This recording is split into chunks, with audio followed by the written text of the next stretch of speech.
2/3 करिब बहुमत प्राप्त सरकारले लगातार 3 वर्षसम्म बजेट प्रस्तुत गर्ने अवसर प्राप्त गरेको छ। यो एउटा विरलै अवसर हो र माननीय अर्थमन्त्रीजीले 3 वर्षसम्म यी बजेटहरू प्रस्तुत गर्दै आउनुभएको छ र यो विशिष्ट अवसर प्राप्त गर्नुभएकोमा म उहाँलाई बधाई ज्ञापन गर्न चाहन्छु। हामी सैद्धान्तिक पक्षबारे मात्रै बजेटको कुरा गर्दैछौँ। त्यसैले बजेट भन्नाले हामीले वार्षिक आय व्ययको अनुमान मात्र नभइकन समग्र देशको अर्थ राजनीतिको विश्लेषण र त्यसको आगामी कार्यदिशा प्रक्षेपण गर्ने एउटा दस्तावेज पनि हो। त्यस हिसाबले हेर्दा अहिलेको यो घडी विज्ञहरूले विचारकहरूले भन्दैछन् once in a century moment, अर्थात् एक शताब्दीमा एकचोटि आउने अवसर भनिरहेका छन्। त्यो कोरोना महाव्याधिका कारणले एकातिर हो भने हाम्रो निम्ति थप अत्यन्त अल्प विकसित तेस्रो विश्वको स्तरमा जसको प्रति व्यक्ति आम्दानी खालि $1000 जति मात्रै छ, जबकि विश्वको औसत आम्दानी $11,000 पुगिसक्यो। त्यहाँबाट हाम्रै जीवनकालमा हामीले पहिलो विश्वको स्तरमा पुग्नु छ। यी दुईटा ठुला चुनौती सामना गर्ने बजेट त्यो ढङ्गले आयो कि आएन, हामीले मूल्याङ्कन गर्ने सायद त्यो ढङ्गले नै हुनुपर्छ। समय कम छ, त्यसैले म सरसर्ती म के निवेदन गर्न चाहन्छु भने हामीले यो दुवै स्थितिको मूल्याङ्कन गरेर यो बजेटको हिसाब किताब गरौँ। त्यसो भयो भने हिसाब ठिक निस्कन्छ। नत्र सत्ता पक्षले जे आयो ठिकै छ भन्ने, प्रतिपक्षले सोलो डोला हाचिमले विरोध गर्ने गऱ्यौँ भने आत्मतुष्टि त मिल्ला, तर देशको जुन समस्या हो यसको समाधान गरेर हामीले निकास दिन सक्दैनौँ। त्यसैले यो विश्वको कोरोना महाव्याधिको जुन सङ्कट छ त्यसलाई हामी सबैले एकरूपतामा बुझौँ। विज्ञहरूले भनिरहेका छन् विश्वको जुन अर्थतन्त्र हो जीडीपीको हिसाबले करिब $85.8 ट्रिलियन को जुन विश्व अर्थतन्त्र छ त्यसको 10% खुम्चिएर $9 ट्रिलियन अर्थतन्त्र खुम्चिन्छ भन्ने प्रक्षेपण छ। अहिले विश्वभरमा 81% श्रमिकहरू आफ्नो श्रम पूर्ण अथवा आधा रूपमा गुमाइरहेका छन्। 1.5 अर्ब विद्यार्थीहरू विद्यालयबाट पठन पाठबाट वञ्चित छन्। एकापट्टि त्यस्तो छ भने नेपालको अवस्था तपाईँ हामी सबैलाई थाहा छ। एसियामै सबभन्दा बढी क्षति हाम्रो अर्थतन्त्र हुँदैछ भन्ने हालसालै प्रक्षेपण एडिबीले गरेको छ। 13.6% हाम्रो अर्थतन्त्र खुम्चिन्छ। त्यो भनेको यसै त लिखा जस्तो सानो हामी, त्यसको पनि बोसो काटेपछि के रहन्छ? करिब 37 खर्ब रुपियाँ बराबरको जीडीपीमा करिब 4.5 खर्ब सङ्कुचन हुन्छ भन्ने अनुमान छ र हाम्रो अर्थमन्त्रीले 2.3% को वृद्धिको जुन प्रक्षेपण गर्नुभयो यो हाम्रो सीबीएसको प्रक्षेपण हो। तर आइएमएफले 1% भनेको छ र विश्व ब्याङ्कले 1.7% भनेको छ। त्यसैले आगामी दिन भयावह हुनेवाला छ। यसको बिचमा पनि अर्थमन्त्रीजीले समष्टिगत आर्थिक स्थायित्व अधिकांश सूचकहरू सकारात्मक छन् भन्नुभएको छ। अब यो कसरी भन्नुभयो र उहाँ मात्रै होइन, सायद हामी सबैको एउटा दृष्टिकोणको अभाव भइकन हो। हाम्रो मिडियाको पनि मैले समाचारहरू सुन्छु, हेडलाइनमा संयमित बजेट भनेर आएको छ र हाम्रा धेरै अर्थशास्त्रीहरूले यो सन्तुलित बजेट कम महत्त्वाकाङ्क्षी भनिराख्नु भएको छ। तर मलाई यसरी सोचेर हामीले यो सङ्कटबाट पार पाउन सक्दैनौँ। त्यसैले हामीले आत्मसाक्षी राखेर भन्नुपर्छ यो बजेटले सामान्यतया गरेको छ, केही गरेन भन्न हुँदैन। म अर्थमन्त्रीको सम्मान गर्छु। हामीमध्ये भएका अहिलेका अर्थशास्त्रीहरूमध्ये सायद यो हाउसमा भएका विज्ञहरूमध्ये 1 नम्बर नै उहाँ हो विज्ञताको हिसाबले, त्यसले उहाँको म सम्मान गर्छु। तर यो सङ्कट समाधान गर्ने यो घडीमा जुन आउनु पर्थ्यो त्यो ढङ्ग आएन, यो परम्परागत ढङ्गले नै यो आयो भन्ने मलाई लाग्छ। हामी ठुलो एउटा जेटको गतिमा उड्नु छ, तर कछुवाको गतिमा सुधारका साथ टालटुलका कुराहरू आएको छ, यो पर्याप्त छैन। त्यसैले यो किन यसरी निरन्तरको बजेट कहाँ कहाँ चुक्यो, म अलिकति सुझावमूलक ढङ्गले अगाडि बढ्न चाहन्छु। पहिलो कुरो त विचारको प्रष्टता हो। हाम्रो समाज कहाँ छ, यो अर्थतन्त्रको स्वरूप के हो भन्ने विषयमा प्रष्टता आउनु पर्यो। कुनै एउटा चाहिँ शब्द जालमा नपरिकन म के भन्न चाहन्छु भने अहिले विश्व नै जुन एउटा पुँजीवादी ग्लोबल क्यापिटलिस्ट सिस्टम पुँजीवादी प्रणालीमा बाँधिएको छ, त्यो भने नेपाल त्यसबाट अछुतो छैन। हामी यो प्रकारको किनारा पुँजीवाद पेरिफेरल क्यापिटलिजमको अवस्थामा छौँ। औपचारिक ढङ्गले विश्व अर्थतन्त्रसँग जोडिएको नेपालको राजनीतिक उपरि संरचनामा पनि एउटा लोकतान्त्रिक पुँजीवादी परिवर्तन आएको कारणले स्वतःमा पुँजीवाद रूपमा बाहिर त पुँजीवाद छ, तर त्यसको अन्तर्यमा आर्थिक सामाजिक शान्ति रूपान्तरण त्यो ढङ्गले भएको छैन। त्यसैले यो विकृत छ, परनिर्भर छ। यसलाई हामीले कसरी राष्ट्रिय औद्योगिक पुँजीवादमा परिणत गर्दै समाजवादको बिउ रोप्ने कसरी जाने भन्ने अहिलेको प्रश्न हो। त्यसले यसमा मैले पोहोर साल पनि सुझाव दिएको थिएँ। अर्थमन्त्रीजी सायद हामी सबै अलिकति अल्मलिराखेका छौँ। एउटा मार्क्सवादी समाजवादी धार समात्नेहरूले राज्यलाई सबै थोक भनिराख्नु खोज्ने र अर्को नव उदारवादी धारले फेरि बजारै सबै थोकको राज्य घटाउनुपर्छ भन्ने यस्तो मुढाग्रहबाट हामी दुवै पक्ष मुक्त हुनु पर्यो। त्यसैले यो बजेट चाहिँ त्यसको अलमलमा अहिले पनि परेको छ। वैचारिक समस्या एउटा त्यहाँनिर छ, यसबारे हामी छलफल गर्न सक्छौँ। अब के त हामीले कुन मोडेल लिने हो त भन्दाखेरि थुप्रै देशका हामीले आफ्नै विशेषतामा जाने हो। म चाहिँ यो पूर्वी एसियाली मोडेल नै हाम्रो निम्ति तत्कालको निम्ति उपयुक्त छ। पुरै बजारलाई छोड्ने पश्चिमा पुँजीवादी मोडेल पनि हाम्रो निम्ति उपयुक्त छैन। राज्यले सबै थोक नियन्त्रण गर्ने हिजोको साम्यवादी मोडेल पनि उपयुक्त छैन। त्यसैले हिजोको जापानले, कोरियाले र अहिले चीनले आफूले कम्युनिस्ट देश भने पनि उसले अपनाएको भनेको एउटा डेभलपमेन्टल स्टेटको चाहिँ मोडेल हो। राज्य र बजारको चाहिँ एउटा समन्वय भूमिका राख्ने मोडेल त्यो हो। र त्यसले चाहिँ एउटा क्षेत्रगत हिसाबले जोड दिने कुरा पनि के भन्छ भने हामीले सबभन्दा पहिले कृषिकै आधुनिकीकरण वैज्ञानिकरण गर्नुपर्छ, त्यसको जगमा उद्योग धन्दाको विकास गर्नुपर्छ र त्यसको जगमा सेवा प्रविधि लगायतको चाहिँ विकास गर्नुपर्छ। यही क्रममा नै त्यो जान्छ। नेपालको सन्दर्भमा त्यो मेल खान्छ। त्यसैले म मान्य अर्थमन्त्रीले पक्कै पढ्नुभएको छ, मलाई स्मरण गराउन चाहन्छु। जो स्टुडवेलले लेखेको प्रसिद्ध पुस्तक छ, करिब 6-7 वर्ष पुरानो हो, how Asia works, success and failure in the world most dynamic region भन्ने पुस्तक मलाई अत्यन्त सामयिक लाग्छ। यो सन्दर्भ सामग्री बनोस् भन्ने म आग्रह गर्न चाहन्छु। अब यो अरू अर्थमा कसरी परम्परावादी छ, समस्या कहाँ छ भन्दा तपाईँ हेर्नु, राजस्व जुन हामीले चाहिँ व्ययको निम्ति खर्च आफ्नो आम्दानीको स्रोतको जुन मूल्याङ्कन गर्छौँ त्यो हेर्नुभयो भने विगत 20-25 वर्ष यतामा खासै तात्विक अन्तर छैन। हाम्रो चाहिँ राजस्वको मुख्य स्रोत अहिले पनि आयात व्यापारमुखी छ। त्यसको भ्याट, अन्तःशुल्क, भन्सार कर जोड्दाखेरि करिब 43% त्यसबाट अनुमान गरिएको छ। पोहोर पनि त्यति नै थियो। र अर्को विदेशी ऋण, स्वदेशी ऋण र अनुदानबाट हामीले पोहोर साल पनि करिब 30%, अहिले करिब 35% अनुमान गरेका छौँ। यी दुईटा जोड्नु हो भने 70-75% त हाम्रो यस्तो बाह्य व्यापार अथवा ऋण अनुदान स्वयंमा हामी आश्रित छौँ। र आन्तरिक हाम्रो राजस्वको बडा अचम्म लाग्यो तपाईँहरूलाई, मैले कोट्याएर हेरेँ, जो हामीले मद्यपान धुम्रपान गर्छौँ त्यसमा जुन शुल्क लगाउँछौँ त्यो शुल्कले हाम्रो पोहोर साल 44%, अहिले 5% राजस्व दिएर छ। यसरी जम्मा 80% हामी कि त विदेशी व्यापारमा, कि विदेशीको सहयोगमा, कि त चुरोट र रक्सी बेचेर त्यसबाट आएको आम्दानीमा 80% हाम्रो आम्दानी भएपछि त्यसले बन्ने अर्थतन्त्र के होला भने योमा परिवर्तन आएन। अब खर्चको स्थिति के छ भनेर हामीले हेऱ्यौँ भने त्यो पनि 20-25 वर्षदेखि यता करिब उस्तै आउँछ। गत वर्ष र अहिलेको तुलना गर्दा साथीले हेरिसक्नु भयो होला मान्यज्यूहरूले, साधारण खर्च पोहोर 62% थियो, अहिले बढेर 64.4 भएको छ।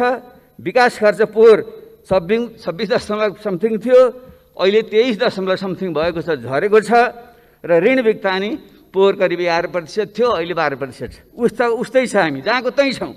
हामी दौडिरहेको जस्तो लाग्छ, चक्र बस्नु जति घुम्यौँ त्यहीँ घुमिराख्ने हो नि त, हामी घुमिरहेका छौँ त्यहीँ। अब हामी वित्तीय संहितामा गइसक्यौँ, हामीले तल बलियो पार्नुपर्ने, अहिले पनि के छ, अहिले पनि माथि नै छ हाम्रो वित्तीय। हेर्नुभयो भने यो 3 वर्षको अर्थमन्त्रीले जुन पेश गर्नुभएको छ, पहिलो वर्ष सङ्घमा 77%, दोस्रो वर्ष 80% र अहिले 75% सङ्घमा राख्नु भएको छ। प्रदेशमा पहिलो वर्ष 23%, दोस्रो वर्ष 20% र अहिले अलिकति बढेर त्यो 25% भएको छ। भने पनि सारमा अहिले पनि त 75%भन्दा बढी केन्द्रमा राखेर कसरी हुन्छ? कमसेकम त्यसलाई हामीले 20%, 50% केन्द्रमा राखौँ, सङ्घमा राखौँ, 20% प्रदेशमा पठाइदिउँ, 30% स्थानीय तह पठाउँ। त्यसो भए पो तल बलियो होला भन्ने मलाई लाग्छ। र जुन अरू विवरणहरू छन्, मन्त्रालयहरूका पुरानै थुप्रै कार्यक्रमहरू दोहोरिएर आएका छन्, त्यसैले यो पुरानकै निरन्तरता हो। अब गत वर्षको र अहिलेको स्थितिमा आएको चाहिँ कोभिड-19 मुख्य समस्या भएको हुनाले स्वास्थ्य क्षेत्रमा जीवनको प्रश्न भएको, बाँच्न पाउने अधिकार नै प्रमुख चिज भएको हुनाले त्यसमा फोकस हुनु पर्थ्यो।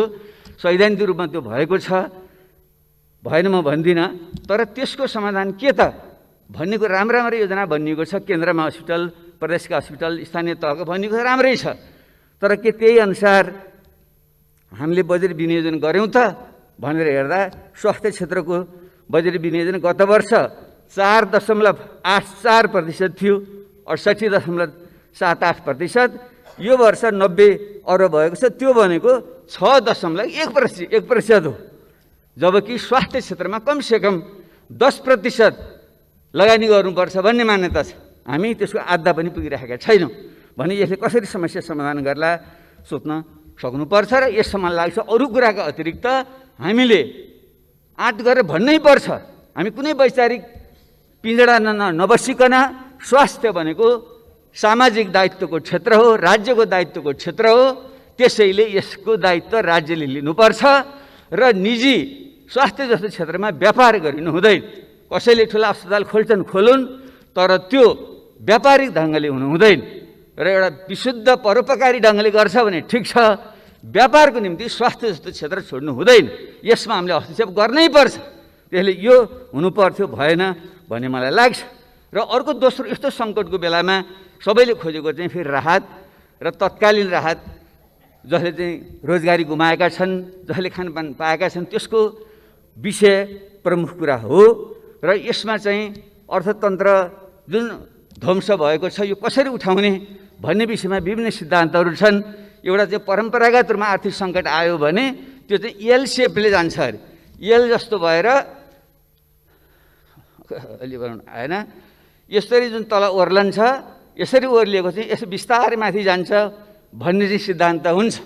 तर यो कोरोना महामारी जस्तोमा त्यस्तो नभइकन यो भी सेपको हुन्छ, स्वाट्ठ घट्छ। र यसको यदि भ्याक्सिन खोपहरू पत्ता लगायो भने सट्ठ माथि पनि जान सक्छ। अब त्यो एउटा सम्भावना हो। अर्को सम्भावना यो स्वाट्ठ झर्छ, तर फेरि यु जस्तो भएर यस्तो भएर जान्छ भन्ने अर्को सम्भावना छ। र तेस्रो सम्भावना छ जो गत पहिलेको चाहिँ स्पेनिस फ्लूको बेलामा भएको थियो, यो चाहिँ डब्लु सेपले एक चाहिँ स्वाट्ठ झर्छ, स्वाट्ठ माथि जान्छ, फेरि स्वाट्ठ झर्छ, फेरि माथि जान्छ। यस्तो डब्लु सेप पनि हुनसक्छ भन्ने छ। त्यो अहिले हामीले भन्न सक्दैनौँ। त्यसले यस्ता अनुमानको आधारमा हामीले चाहिँ राहतका प्याकेजहरू तत्कालको निम्ति एउटा र दीर्घकालको पुनरुत्थानको निम्ति अर्को ल्याउन सक्नुपर्छ। र हाम्रो सन्दर्भमा अर्को थप विषय चाहिँ के हो भने जुन 60 लाखभन्दा बढी हाम्रा चाहिँ श्रमिकहरू विदेशमा छन्, तिनीहरू सिपसहित, केही ज्ञानसहित, केही सम्पत्तिसहित जो फर्कँदैछन्, तिनलाई तत्काल हामीले यहाँ ल्याएर स्वास्थ्य लगायतको क्षेत्रमा ध्यान दिने र त्यसको उपयोग गरेर अर्थतन्त्र ठुलो रूपान्तरण गर्ने एउटा सम्भावना हुनुपर्छ। त्यसको चाहिँ सँगसँगै हामीले कार्यक्रम आउनु पर्थ्यो।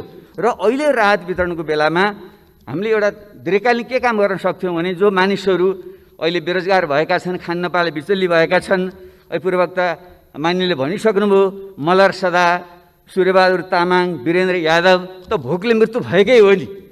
त्यसैले यो त रिपोर्ट भएको कुरा, अरू रिपोर्ट नभएका यस्ता मृत्यु कति भएका छन्। त्यसले तिनको निम्ति हामीले यस्तो टुक्रे टाक्रे खालको राहतले हुँदैन छ, तर टुक्रे टाक्रे छरिएको छ। त्यसले म त के भन्न चाहन्छु भने यस्तो होइन, हामीले एकीकृत ढङ्गको चाहिँ एउटा प्याकेज चाहिँ बनाऊँ। त्यसको निम्ति सबभन्दा पहिले यस्ता राहत प्राप्त गर्नुपर्ने मान्छे को हुन् त्यसको अभिलेख हामीलाई चाहियो। स्थानीय तह मार्फत एउटा चाहिँ सर्वपक्षीय संयन्त्र बनाऊँ, किनकि हाम्रो अत्यन्त दलीयकरण भएको कारणले हामीले आफ्नो नजिककालाई चाहिँ हुने खानलाई पनि राहत बाँड्छौँ र गरिबले चाहिँ नपाउने अवस्था। त्यसमार्फत स्थानीय तहले चाहिँ त्यसको अभिलेख चाहिँ गरोस् र त्यसलाई डिजिटलाइज गरौँ र ब्याङ्क प्रणाली मार्फत चाहिँ सिधै उनीहरूले चाहिँ क्यास ट्रान्सफर नगद चाहिँ उनीहरूलाई पठाइदिने त्यो व्यवस्था हामीले गर्न सक्छौँ। त्यसो गरियो भने मैले मोटामोटी हिसाब निकालेको थिएँ, अहिले हामीले चाहिँ करिब 17% गरिबको रेखामुनि मान्ने हो भने त्यो करिब 10 लाख परिवार हुन्छ। ती 10 लाख परिवारलाई महिनाको 5,000 का दरले ब्याङ्कमा चाहिँ हालिदिने हो भने करिब 60 अर्ब भए पुग्छ। जबकि 1 खर्बभन्दा बढी हामीले अहिले यो सामाजिक सुरक्षामा खर्च गरिराखेका छौँ। त्यसले त्यसैमा यही रकमभित्रबाट त्यो व्यवस्थापन हुनसक्छ। उदाहरणको निम्ति हामीले वृद्ध भत्ता दिएर मेरो बालाई वृद्ध भत्ता किन चाहियो भने त्यो रोक्न सक्यो भने त अर्को मान्छेले पाउँछ नि। त्यसैले एकीकृत ढङ्गले चाहिँ यसरी चाहिँ एउटा बनाएर हामी जान सक्यौँ भने त्यो हुनसक्छ। त्यसका निम्ति धेरै मोडेलहरू छन्, म अहिले त्यहाँनिर जान चाहिनँ। अब त्यसैले म अब कहाँनिर आउँछु भने अहिले केही सुझाव ढङ्गले मलाई समयले बिदा दिँदैछ। त्यसैले मैले केही 5-7वटा 8-10वटा केही पोइन्ट मैले भन्न खोजेको थिएँ। यसको साँच्चै नयाँ ढङ्गले जाने हो भने के गर्ने त? यो राजस्वको अवस्था पनि यस्तो बेहाल छ, हामीले भएको राजस्वलाई ठिक ढङ्गले खर्च गर्न सकेका छैनौँ। यसमा के सुधार गर्ने भन्दा 1 नम्बर त म भन्न चाहन्छु, हामीले सम्पत्तिको अभिलेखीकरण गरौँ। हाम्रो कृषि प्रधान जुन अर्थतन्त्र हो, बाबुबाजीको पालादेखि कति सम्पत्ति हो भने हाम्रो थाहा छैन। त्यसैले त्यसको अभिलेख गरौँ, कम्प्युटराइज गरौँ र सम्पत्ति माथि पनि कर लगाउनुपर्छ हामीले। नत्र त्यसले गर्दा के भइदियो भने जमिन बाँझो राख्ने, अरबौँ मूल्य बराबरको जमिन छ, एक पैसा ट्याक्स तिर्ने सम्पत्ति गरेर हाम्रो छैन। अनि त्यो त सदुपयोग भएन। अनि विदेशबाट ल्याएको पैसा पनि मान्छे जमिन किन्छ कि घर बनाउँछ, त्यो घरको पनि हामीले उसले केही पनि कर तिर्नु पर्दैन। जसले व्यवसाय गर्छ त्यहाँ कर तिर्ने, तर सम्पत्ति थुपार्न कर नलाग्ने भने त हाम्रो आफैसँग छ नि त। हामीसँग खरबौँ रुपियाँ त यहीँ छ नि। एउटा त्यो गर्नु पर्यो र अर्को सम्पत्ति घोषणा गरौँ। देवेन्द्रराज पाण्डेले अर्थमन्त्री छँदा 47 सालमा अगाडि सार्नुभएको थियो र मैले 65 सालको बजेटमा यो आफै स्वयं घोषणा गरौँ भनेको थिएँ। मैले कानुनी सुरक्षा दिउँ, कालो सेतो नभनौँ एकचोटिलाई, र सबैले सम्पत्तिको अभिलेखन गरौँ र अनि क्रमशः एउटा प्रोग्रेसिभ ट्याक्स हामीले लगाउँ। त्यसो भयो भने हाम्रो राजस्व बढ्छ र यस्तो प्रकारको समस्या रहँदैन। एउटा सुधार यो गरौँ। र दोस्रो सुधार हामीले कृषिमै हामीले आधुनिकीकरण गर्ने सब भन्यौँ। कतिपय राम्रै कुरा आएका छन्। कृषि मन्त्री पनि युवा हुनुहुन्छ, निकै जाँगरिलो मान्छे पनि हुनुहुन्छ, धेरै अपेक्षा पनि गरिएको हो। तर धेरै कुरा राम्रो आए, तर गाँठी कुरा चाहिँ आएन, मुख्य कुरा आएन। हाम्रो गाउँघरि त हजुरबाले सुनाउनुहुन्थ्यो, गरिबको घरमा कोही पाहुना आयो भने बुढाले भन्थे, ए बुढी ओछ्यानला त ला भन्दाखेरि बुढीले भन्थिन् अरे दौरा आफू लाउने के को ओछ्यान लाउँ भन्थिन् अरे उनले। भने किसानले त पहिले त जमिन चाहियो नि। जमिन हामी बाँझो राखेका छौँ, हाम्रो चाहिँ 100औँ बिघा हुने मान्छे तपाईँ हामीमध्येकै जमिन त्यतिखेर गएको छ। अनि त्यसको सदुपयोग गर्ने मान्छेलाई त्यो दिन परेन। त्यसैले यो प्राकृतिक साधन स्रोत, पानी, जमिन, जङ्गल लगायतका जुन प्राकृतिक साधन स्रोत हुन्, यसलाई एउटै झड्कामा हामीले राष्ट्रियकरण गरौँ अथवा समुदायीकरण गरौँ र व्यक्तिलाई भोगाधिकार दिउँ। यो सुधार नगरेसम्म कृषि क्रान्ति हुँदैन, जति कराए पनि हुँदैन। यो मैले भन्न चाहेँ। तेस्रो कुरा, शिक्षा र स्वास्थ्य राज्यले नै दायित्व लिनुपर्छ र त्यसमा सुधार गर्नुपर्छ। गुणस्तरीय शिक्षा नदिएसम्म हाम्रो कम्पेटिभ एडभान्टेज, तुलनात्मक लाभको क्षेत्र भनेको जनशक्ति नै हो, जसको चाहिँ मेडियन आयु 23 वर्ष नेपालीहरूको भने यो युवा 10-20 वर्ष मात्रै, 10-15 वर्ष मात्रै यो एडभान्टेज हामीसँग रहन्छ। त्यसैले त्यसलाई गुणस्तरीय प्राविधिक शिक्षा दिउँ र तिनीहरूलाई पुँजीको व्यवस्था गरिदिउँ, बजारको व्यवस्था गरिदिउँ र अनि तिनीहरूलाई लगाउँ। त्यही शिक्षा र स्वास्थ्यको दायित्व पूर्ण रूपले राज्यले लियोस्। र अहिले जुन सुधारको कुरा गरिएको छ, यो निजी विद्यालयलाई सार्वजनिक विद्यालय हेरेर विचार गरेर यस्तो आवादारी कुरा गरेर हुन्छ, यस्तो लाजमर्दो कुरा गरेर हुन्छ, हामीले हुँदैन। हामी सबैले भन्नुपर्छ। जो शिक्षा संस्था चलाउने साथीहरू पनि यहाँ हुनुहुन्छ, मेरो आग्रह छ, मुनाफाको निम्ति नचलाउनु, शिक्षा र स्वास्थ्यमा मुनाफाको निम्ति लगानी नगर्नुहोस्। कृषिमा गर्नुहोस्, पर्यटन गर्नुहोस्, उद्योगमा गर्नुहोस्, सेवामा गर्नुहोस्, त्यहाँ जति सुविधा चाहिन्छ राज्यले दिन्छ। तर शिक्षा र स्वास्थ्य चाहिँ विशुद्ध सेवाको क्षेत्र हो, परोपकारको क्षेत्र हो। त्यो ढङ्गले तपाईँ लैजानुहोस्, राज्यले यसमा ध्यान दियोस्। चौथो कुरा रोजगारी सृजना टक्कन टुक्कन गरेर आएको छ। 7 लाख 15 लाख कति भनिएको छ, मलाई लाग्दैन यतिले मात्रै होला भनेर। तर हामीलाई जुन विगतका रोजगार योजनाहरू छन्, मेरै पालामा सुरु भएको युवा स्वरोजगार योजना, पछि आएको प्रधानमन्त्री स्वरोजगार कार्यक्रम, यसलाई एकीकृत गरेर एउटा नयाँ ढङ्गको योजना हामीले त्यहाँ बनाऊँ र विदेशबाट फर्केका जुन युवाहरू छन् तिनीहरूलाई चाहिँ यो हाम्रो चाहिँ तालिम दिने पनि एकीकृत ढङ्गको चाहिँ संस्था बनाऊँ, त्यसमार्फत तालिम दिउँ। ब्याङ्कमा हाम्रो त्यत्रो 33-34 खर्ब रुपियाँ छ, त्यसमा सुधार गरेर तिनीहरूलाई बिउ पुँजी दिउँ र तिनीहरूको चाहिँ उत्पादनको चाहिँ बजारको निम्ति हामीले व्यवस्था गरिदिउँ। त्यसको निम्ति सुरक्षा दिनैपर्छ। केही सानसानो कुरा यहाँ आएको छ, त्योभन्दा पनि के भन्न चाहन्छु भने भारतसँगको जुन व्यापार सन्धि छ त्यसमा जुन पारस्परिकताको कुरा गरिएको छ, हामीले उहाँहरूसँग कुरा गरेर हाम्रो जस्तो कमजोर देशले पारस्परिक रूपमा प्रतिस्पर्धा गर्न सक्दैन, गएर पारस्परिकताको आधारमा हामीलाई सुविधा दिनुपर्छ भन्ने कुरा राखौँ र अन्य पनि WTOले दिएका जुन सुविधा छन् त्यसो हुन सक्यो भने हाम्रो बजारको सुरक्षा हुन्छ र युवाहरू चाहिँ एउटा स्वरोजगारीमा लाग्छन्। त्यो बाटो हो, नत्र यो जागिर खाने तरिकाले हुँदैन। तपाईँ हामी राजनीति गरेर कमाउन खोज्ने कर्मचारी, यताको तलब पनि खाने, बाहिर NGOमा काम पनि गर्ने, डिबी पनि भर्ने, डाक्टर इन्जिनियरहरू सरकारी जागिर पनि खाने, बाहिर चाहिँ उनीहरूको चाहिँ कन्सल्टेन्सी पनि चलाउने, शिक्षक सरकारी स्कुलको तलब खाने, प्राइभेटमा गएर पढाउने, यस्तो भएपछि देश बन्छ। त्यसैले यसमा चाहिँ हामीले छनौट गरेर यही ठाउँमा छान्नुहोस्, तपाईँले सरकारी सेवा गर्ने हो कि तपाईँ हामीले राजनीति गर्ने हो, व्यापार गर्ने हो, यसरी सुरु गरौँ र हामी राजनीतिबाट नै एउटा बाटो हामीले देखाउँ। यसो हुन सक्यो भने देशमा रोजगारी सृजना हुन्छ, औद्योगिक आउँछ, त्यसले साना र मध्यम व्यवसायहरू फस्टाउँछन्। अनि उद्योग धन्दाहरू विदेशी लगानी पनि नल्याइकन हुँदैन। जुन अहिलेको यो कोरोना महामारीले यो जुन भ्यालु चेन मूल्य श्रृङ्खला भत्काउँदैछ, मान्छेले नयाँ नयाँ ठाउँ खोज्दैछन्। हामी भारत र चीनको जुन ठुलो बजारको बिचमा छौँ, हामीले केही सुविधा, केही ऐन कानुनमा परिवर्तन, लगानी मैत्री वातावरण बनाऊँ भने ठुलो लगानी आउन सक्छ। त्यसलाई पनि हामीले ध्यान दिउँ। म यो 5औं कुरा मैले भन्न चाहेँ। र 6औं कुरा यो आधारभूत केही ठुला पूर्वाधार पनि हाम्रो अत्यन्तै भद्रगोल ढङ्गको भयो। त्यसले अहिले यही वर्ष सबै गर्न नसकिएला, तर केही पूर्वाधार निजी क्षेत्रले माग गर्ने भनेको पूर्वाधारमा लगानी गरेर भन्ने हो। तर यो बढी भयो बजेट भन्न हुँदैन, बजेट कम हो यो। ठिक छ, यसलाई कसरी बढाउनु सोचौँ, म सुझाव दिँदैछु मैले।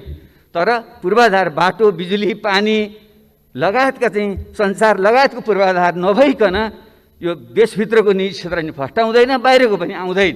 त्यसैले यसको एउटा मास्टर प्लानै हामीले बनाऊँ र केन्द्रले एउटा गाइडलाइन दियोस् र प्रदेश र स्थानीय तहले आफ्नो विशेषतामा त्यहाँका भौतिक पूर्वाधारहरू विकास गरौँ। त्यसो भने हुन्छ। र काठमाडौँ उपत्यका जस्तो काठमाडौँ, ललितपुर, भक्तपुर, कीर्तिपुर, ठिमी लगायत यस्तो सांस्कृतिक सम्पदा भएको ठाउँ हामीले बर्बाद गर्दैछौँ। त्यसले अब यहाँ काठमाडौँमा फेरि नयाँ सहर बसाल्ने होइन। हामीले फास्ट ट्र्याक बरु छिटो बनाऊँ र त्यसको भयो भने कन्जेक्सन चाहिँ उता हेटुँडा उतापट्टि सर्छ। यहाँ जुन 4वटा सहर बनाउने भन्ने कुरा छ त्यो गर्नु भएन। यो खोकना बुङमतीका केही साथीहरूले आएर अस्ति मलाई एउटा चाहिँ जानकारी दिएर जानुभयो र त्यहाँ चाहिँ फास्ट ट्र्याक पनि त्यहीँबाट सुरु हुने, बागमती करिडोर त्यहीँबाट सुरु हुने, बाह्य चक्रपथ त्यहीँबाट सुरु हुने, 132 केबी लाइन त्यहीँबाट जाने, स्मार्ट सिटी त्यहीँ बनाउने भएपछि बुङमती जस्तो चाहिँ एउटा ऐतिहासिक ठाउँ त्यहाँ के हुन्छ। त्यसैले यसलाई चाहिँ हामीले यो विकास र संरक्षणको चाहिँ एउटा सन्तुलन मिलाऊँ। काठमाडौँमा अब बढी सहर बसाल्ने काम हामीले चाहिँ नगरौँ। यो ढङ्गले चाहिँ हामी जाउँ, पूर्वाधारमा यसरी ध्यान पुगोस् भन्ने म आग्रह गर्न चाहन्छु। र त्यसपछि अर्को एकीकृत सामाजिक सुरक्षा प्रणालीकै कुरा हो, मैले भनिसकेँ। यो नोबेल पुरस्कार विजेता दम्पति जो बनर्जी र डुफ्लोले एउटा मोडेल तयार गर्नुभएको छ। उहाँले UBI भन्नुहुन्छ, युनिभर्सल अल्ट्रा बेसिक इन्कम। एउटा युनिभर्सल बेसिक इन्कम सबैलाई आधारभूत आम्दानी दिने भने त विकसित देश फिनल्यान्ड लगायतमा आएको छ। तर हाम्रो जस्तो देशमा त्यसलाई सुधार गरेर जो न्यूनतम जीविकाको निम्ति आवश्यक हुन्छ त्यसको हिसाब गरेर त्यो चाहिँ हामी सबैलाई ब्याङ्क च्यानलमा दिने व्यवस्था चाहिँ हामीले गरौँ। त्यसो नगरेसम्म यो टुक्रा टाक्री बाँडेर हुँदैन। पाउनु पर्ने पाइरहेको छैन। खास गरी दलित, महिला, जनजाति, मुस्लिम अरू जति जुन गरिबीको रेखामुनि जुन बढी छन्, श्रमिकहरू, साना किसानहरू, तिनले त्यो पाउन सक्दैनन्। र मुख्य रूपमा हामीले चाहिँ यो चाहिँ यसको सुधारहरू गर्दा एउटा सुधार हामीले गर्नुपर्ने क्षेत्र भनेको यो हाम्रो जुन जातपात प्रथा छ, पछि दलित भनेर हेप्ने वर्गीकरण गर्ने जुन वर्णाश्रम प्रथा छ, त्यो भएसम्म सामाजिक न्याय पनि हुँदैन र वर्णाश्रम व्यवस्थालाई हामीले नफेरेसम्म हाम्रो चाहिँ श्रम गर्ने संस्कार पनि आउँदैन। अलिकति पढे लेखा बाहुन भने नि हामी जस्ता मान्छे श्रम गर्न हुन्न भनेर हामी बस्ने, उपदेश दिएर हामी बस्ने। क्षेत्रीहरू कुनै बेला लडाइँ लड्थ्यो होलान्, राज्य विस्तारमा अहिले त्यो काम छैन, उनीहरू पनि लडाइँ भन्ने अर्कोले गरेर खाएर बस्ने। अब जुन वैश्यहरू भनेको बन्द व्यापार त थोरै मान्छेले नै गर्छ, हिजो थोरै थियोहरू पो बन्द व्यापार गर्छ, सबैले बन्द व्यापार गरे पनि पुग्दैन, त्यो वैश्य भनेर पनि पुग्दैन। अनि जो गरियो श्रम गरियो सिप भएको हो त्यसलाई चाहिँ दलित भनेर अनि हेपेपछि अनि विकास हुन्छ। त्यसले मेरो त एउटा प्रस्ताव छ। दलित शब्द प्रयोग न अरू के गरौँ भन्नुहुन्थ्यो साथीहरूले, विवाद भयो। मेरो त एउटा प्रस्ताव यो छलफलकै निम्ति तपाईँ हामी सबैले दलित नाम राखिदिउँ न। बाबुराम भट्टराई कामी भन्नु किन नहुने? काम गर्ने मान्छे कामी भन्नु किन गर्बै नगर्ने? एउटा विश्वकर्मा लेखौँ, कामी लेखौँ, हामी सबैले थर बदलिदिउँ त। त्यसो भए बरु बराबर भइन्छ। नत्र दलित माथिको जुन भर्खरै रुकुममा भयो, यो त परिकल्पना गर्न पनि सकिँदैन। त्यत्रो क्रान्तिको आधार इलाकामा त्यत्रो प्रतिक्रान्तिहरू हरकत हुन्छ भने देश कहाँ गइरहेछ? त्यसैले यस्ता विषयलाई हामीले ध्यान नदिएकनसम्म सामाजिक सुरक्षा, सामाजिक न्याय हुँदैन। र अर्को प्रशासनिक सुधारको जानु कुरा छ, धेरै साथीले भनिसक्नुभयो, सायद समयले मलाई बिदा दिइसक्यो। त्यसैले त्यो सुधार हामीले गर्नै पर्छ। र म भन्छु अहिलेको यो कर्मचारी तन्त्र, यो सोपान क्रममा आधारित कर्मचारी यन्त्र रहेछ हुँदैन। एउटै झट्का हामीले किन भत्काउन सक्दैनौँ? र कर्मचारी साथीहरूले पनि आग्रह छ, तपाईँहरू त पढे लेखेका मान्छे, ज्ञानी मान्छेहरू हुनुहुन्छ, देश विदेश घुमेर आउनुभएको छ, मान्छे यो कर्मचारी यति ठुलो तन्त्र किन पाल्नु पर्यो? हामीले 50,000 केन्द्रमा कर्मचारी किन चाहियो? उहाँ तल मान्छे पुगिरहेको छैन, जाँदैन, अनेक बाहना गरेर जाँदैन। त्यसैले यो कर्मचारी यन्त्रलाई भत्काइदिउँ र यसको पुनर्संरचना गरौँ र यसको चाहिँ सङ्ख्या घटाउँ। त्यसरी नै हाम्रो सुरक्षा क्षेत्रलाई पनि हामीले गुणस्तर बढाउँ, हाम्रो सेना, प्रहरी र हाम्रो सशस्त्र प्रहरीको, तर सङ्ख्या घटाउँ। त्यसो गरेर सुधार गर्न सकिन्छ। र सार्वजनिक खर्च पुनर्लाभन आएको जुन प्रतिवेदन छ त्यसलाई चाहिँ हामीले कार्यान्वयन गरौँ।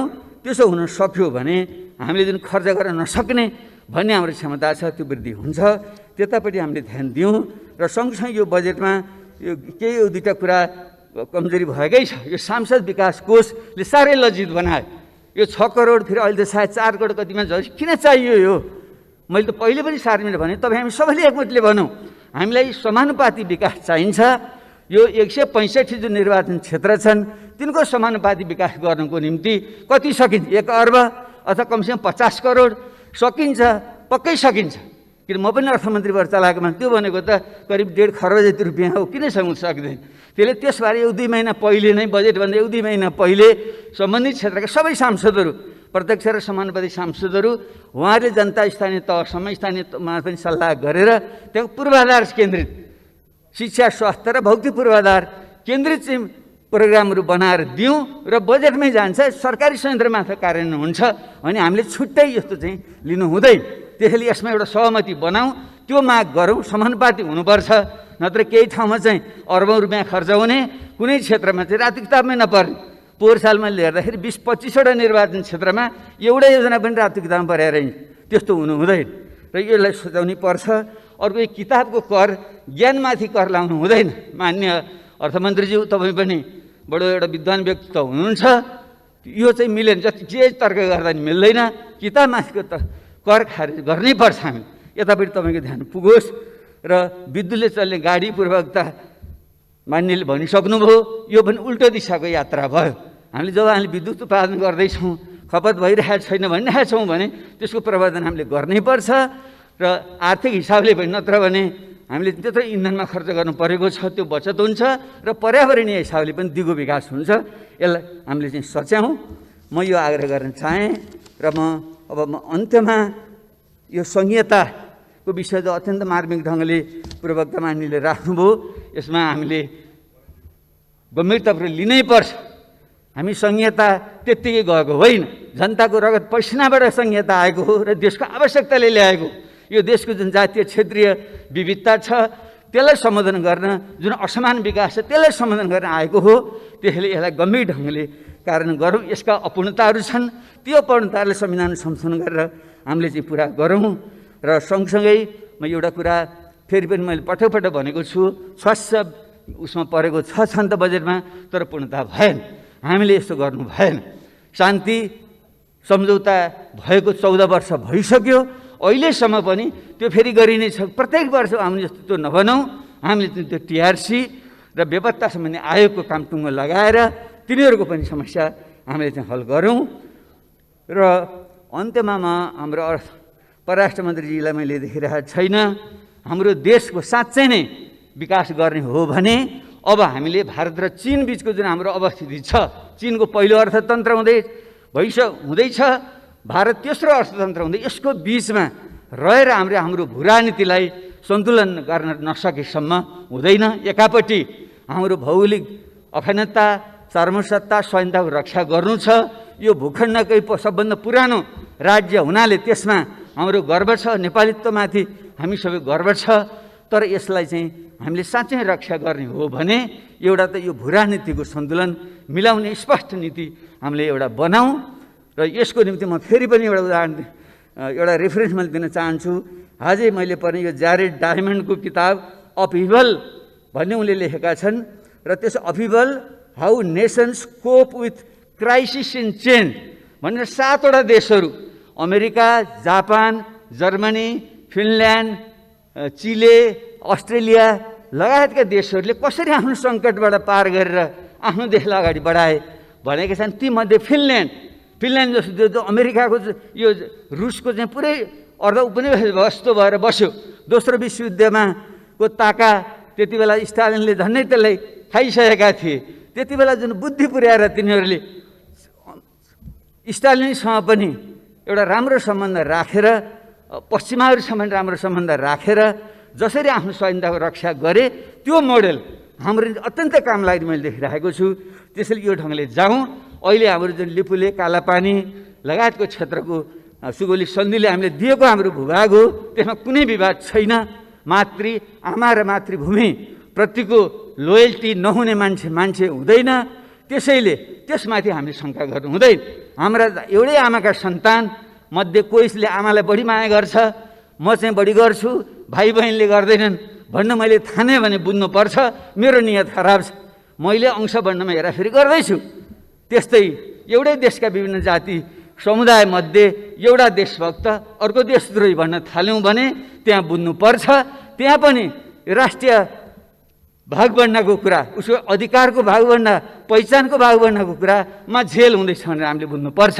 हामी सबै देशभक्त हौँ। त्यसैले यस्तो विषयमा हामीले साझा सहमति बनाएर जुन नक्सा जारी भएको छ त्यो पहिले हुनुपर्थ्यो, ढिलै भए पनि भयो। अब त्यसको बारे हामीले हाम्रो चाहिँ जो संविधान संशोधन गरेर यसलाई वैधानिकता दिँदैछौँ, त्यसलाई हामी सबैले सर्वसम्मतिले पारित गर्ने वातावरण बनाऊँ। त्यसको निम्ति सबैको विश्वास लिउँ। खास गरी हाम्रो सीमा रक्षा गरेर बस्ने हाम्रा मधेसी थारू, दक्षिणका पूर्वका हाम्रा राई लिम्बूहरू, पश्चिमका खस, उत्तरका हाम्रा भोटे लामाहरू, उहाँहरू सबैलाई सम्मान दिएर उहाँको समेत सहभागितामा यो संविधान संशोधन गरेर पूर्णता दिउँ। त्यसो भने दिगो शान्ति हुन्छ। यिनै शब्दका साथ म यहाँहरूलाई आग्रह गर्न चाहन्छु, अब यो कमिलाको अथवा कछुवाको गतिले हुँदैन। हामीले एउटा तीव्र टेकअफ गर्नु छ। तपाईँ हामीले सबैले थाहा छ, हवाईजहाज उड्दाखेरि जब सुरुमा गुण छ 240 देखि 285 किलोमिटर प्रति घन्टाको वेगमा कुदेपछि मात्रै त्यहाँ टेकअफ हुन्छ, उडान भर्छ। त्यसले हाम्रो अर्थतन्त्रलाई पनि त्यसरी उडान भर्ने हो भने हामीले साहस गर्नै पर्छ। हाम्रो शास्त्रमा पनि भनिएको छ, प्रारब्धते नखलु विघ्न भएन निचै, प्रारब्ध विघ्न विहता विरमन्ति मध्य, विघ्नै पुनः पुनरपि प्रतिहन्यमाना, प्रारब्ध उत्तम जना न परित्यजन्ति। अर्थात् जो सामान्य मान्छे हो ऊ चाहिँ विघ्न बाधाको डरले कामै सुरु गर्दैन। जो मध्यम खालको मान्छे हो ऊ चाहिँ अलिकति काम सुरु गर्छ, विघ्न बाधा आएपछि छोडिदिन्छ। तर जो उत्तम मान्छे हो जतिसुकै विघ्न बाधा आउँदा पनि त्यसलाई पूर्णतामा पुर्याएर छोड्छ। त्यसैले आज हामीलाई त्यस्तो साथ, त्यस्तो सोच चाहिएको छ। र सत्य सोही कुरा गर्दा आक्षेप आउँछ, गालीगलौज हुन्छ, तर त्यसबाट डराउनु हुँदैन। प्लेटोले भनेका थिए no one is more hated than you who speak the truth. त्यो मान्छे जति गाली गलौजहरू कसैले पनि खाँदैन जसले सत्य वचन बोल्छ। सत्य बोल्ने, सत्य काम गर्ने हिम्मत गरौँ, देश बन्छ।